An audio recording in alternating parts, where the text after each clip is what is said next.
Before we begin, I just want to note that I've also created an in-depth research document that dives deeper into the history and evolution of Tsutsugaki. It includes detailed background information, design analysis, cultural reflections, and references gathered from the internet. All materials featured here are used solely for educational and academic purposes, with no intent of reproduction or sale. If you'd like to explore the topic further, the document link is in the description box below.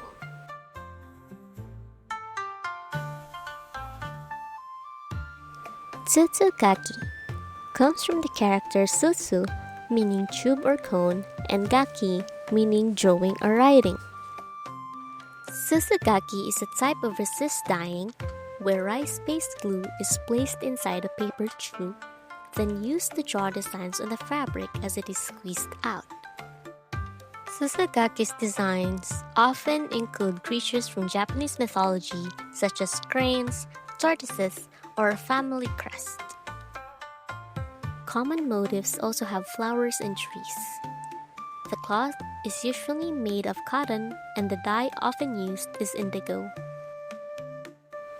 Tsutsugaki textiles were used in major life events such as birth, weddings, and family or village celebrations even way back in the 16th century. With the development of dyeing technology, Tsutsugaki was widely used for mundane items such as common folks' clothing, curtains, furoshiki, and flags.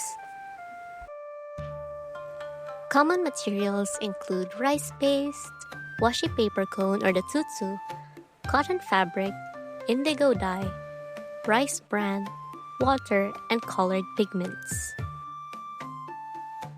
The craftsmen of the past saw that cotton was a difficult fabric to dye except with indigo, which is why the iconic deep blue became the primary base color for these textiles. Tsutsugaki's designs are often large in scale and dominate the textile with its unique freehand drawings featuring a variety of traditional and symbolic motifs. Some are also painted with accents after the dyeing process and still hand-painted, often in gray or red colors. We'll be tackling 3 entries from different significant periods in Japan's history of Tsutsugaki. First is the Edo period, second is the Meiji period, and last is the post-World War II revival and contemporary art period.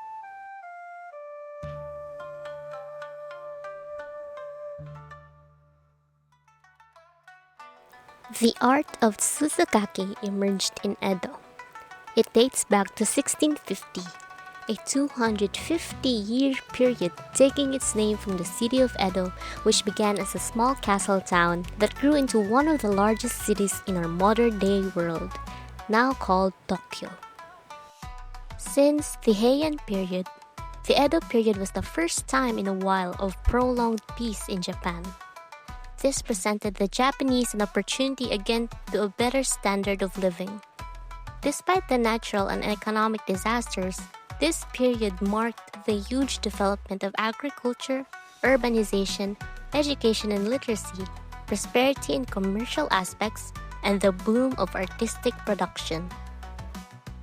The Edo period also presented the emergence of the Chonin, or the people of the blocks, who are a group of sophisticated art lovers. This included merchants and artisans who prospered in the booming economy that led to an increased demand for luxury goods. Artists continued to produce for the traditional art patrons in the elite classes of the nobility and samurai.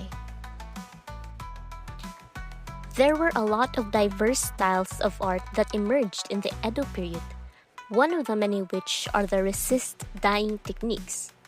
3 families of resist dyeing became significant in Edo, which are shibori, the tied and bound resist, norioki, paste resist techniques, and kasuri, the ikat or woven resist. We'll be focusing on the norioki group, which consists of yuzen, the application of fine paste outline to enclose areas on silk, katazome, the application of paste with a reusable paper stencil known as katagami, and our focal point, which is Tsutsugaki, the freehand application of thick rice paste through a cone called tsutsu.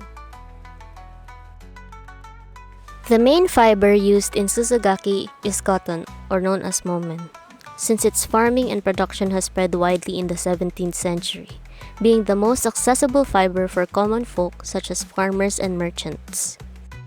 In Edo, the wealthiest wore silk every day, but this was banned for common use. Other textiles such as hemp, wisteria, and arrowroot were allowed, but they were inefficient to process.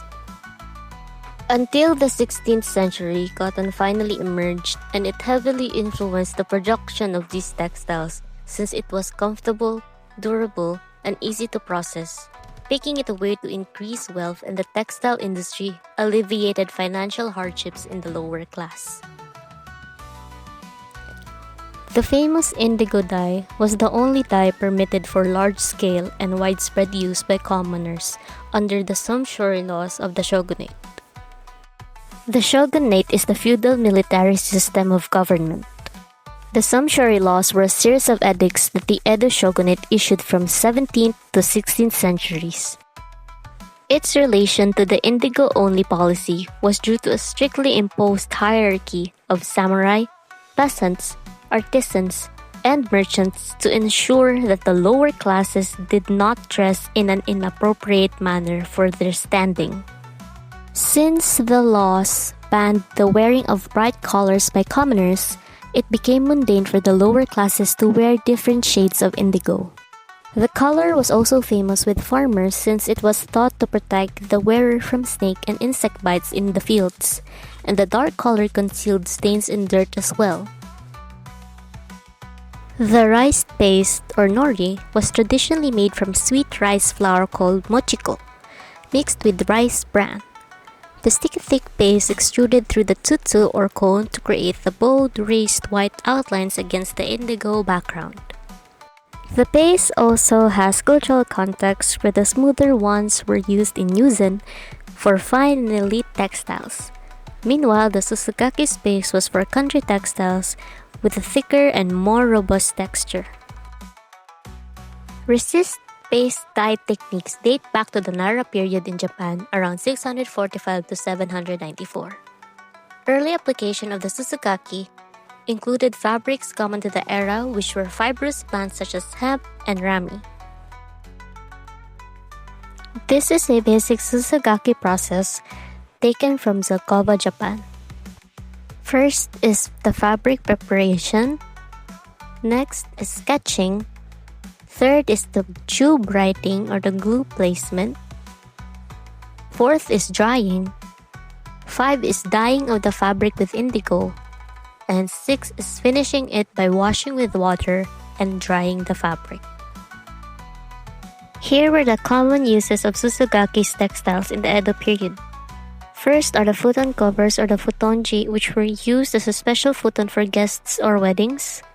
Next are shop curtains or noren, which is used to display the shop's name or crest. Third is a wrapping cloth called furoshiki, a large decorated cloth that was used for storage and transport. Last is the heavy sleeping garments known as yogi. They are oversized, heavily padded kimono worn as blankets or sleeping bags.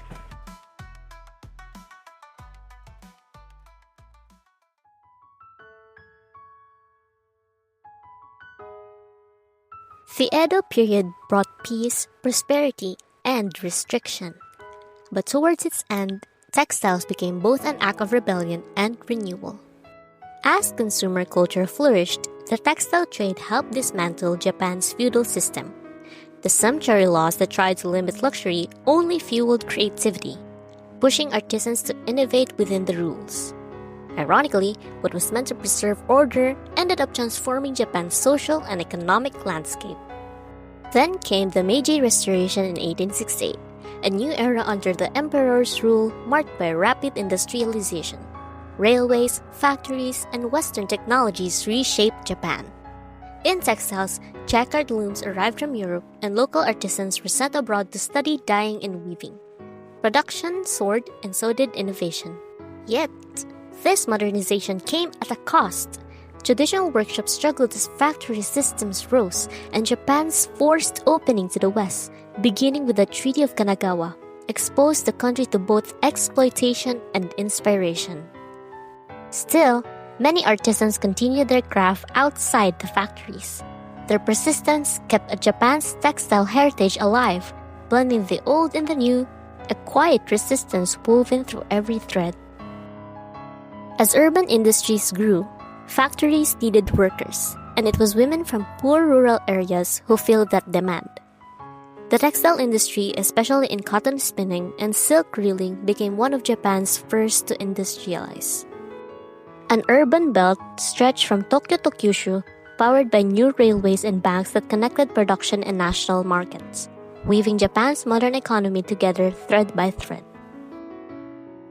During the Meiji period, Tsutsugaki evolved alongside Japan's rapid modernization. One of its most iconic uses was in noren, or the shop curtains that hung at entrances of merchants, sake brewers, and inns. These indigo-dyed textiles, painted with bold white family crests or store names, served as both signage and identity, symbolizing the spirit and reputation of a business. Tsutsugaki was also used for large sashinuki banners and festive flags, bringing visibility and tradition into urban spaces.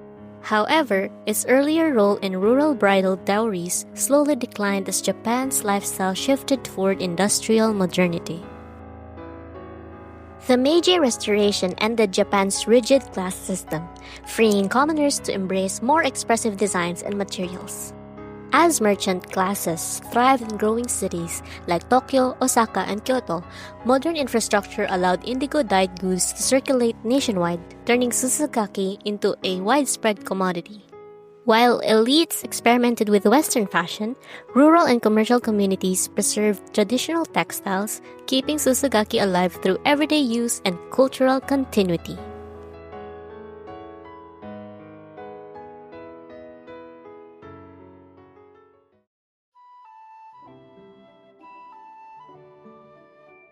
By the end of the Meiji period and into the early 20th century, Japan's rapid modernization brought both innovation and loss. The Taisho era from 1912 to 1926 industrialized the textile sector, fueling exports during World War I. But this mass production boom came at a cost. Traditional crafts like Tsutsugaki were neglected. Western-style clothing and machine-printed fabrics became more affordable and fashionable, while handmade textiles struggled to compete with industrial speed and efficiency. As Japan entered the early Showa period, the nation turned toward militarism and total war. The textile industry shifted entirely to support the war effort, producing uniforms and military materials. Resources were rationed, and many crafts simply vanished under the weight of the state's demands. By World War II, Tsutsugaki production had nearly ceased. When Japan was defeated in 1945, the country was left in ruins. Cities were destroyed, industries collapsed, and survival became the nation's only priority. Yet from this devastation rose what's now known as Japan's economic miracle.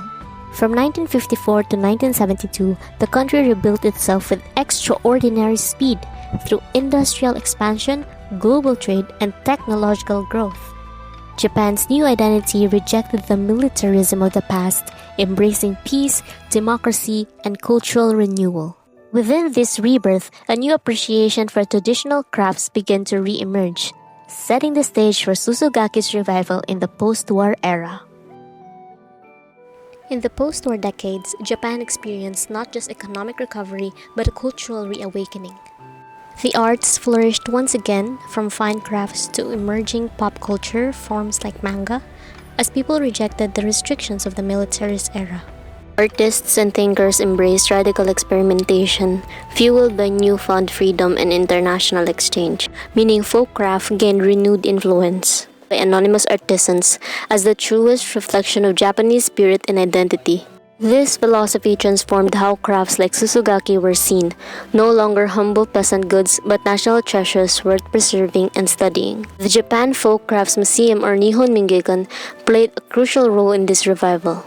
Through exhibitions, research, and publications, it helped restore traditional textile knowledge and elevate folk artisans into Japan's cultural consciousness. The Mingei aesthetic, simplicity, natural materials, and honesty in craft became deeply woven in Japan's post-war design. Its influence can be traced in everything from architecture to modern product design of the 1950s, symbolizing a return to sincerity and craft in a rapidly industrialized world. After the war, Japan took active steps to preserve its fading crafts. The government introduced the Living National Treasure System. It is a program to protect important cultural properties and ensure that traditional techniques like Tsutsugaki were passed down. Today, Tsutsugaki has evolved. Artisans use synthetic indigo and chemical fixatives to create smaller, decorative works instead of large futon covers or banners. The craft is taught in workshops and universities and regularly featured in folk art museums. Modern artists now reinterpret Tsutsugaki through new palettes and abstract motifs, keeping the rice-based resist technique alive in contemporary ways. Its influence extends to design, education, and tourism, found in interiors, fashion, and stationery that embrace wabi-sabi and mingi ideals of natural beauty and handmade simplicity.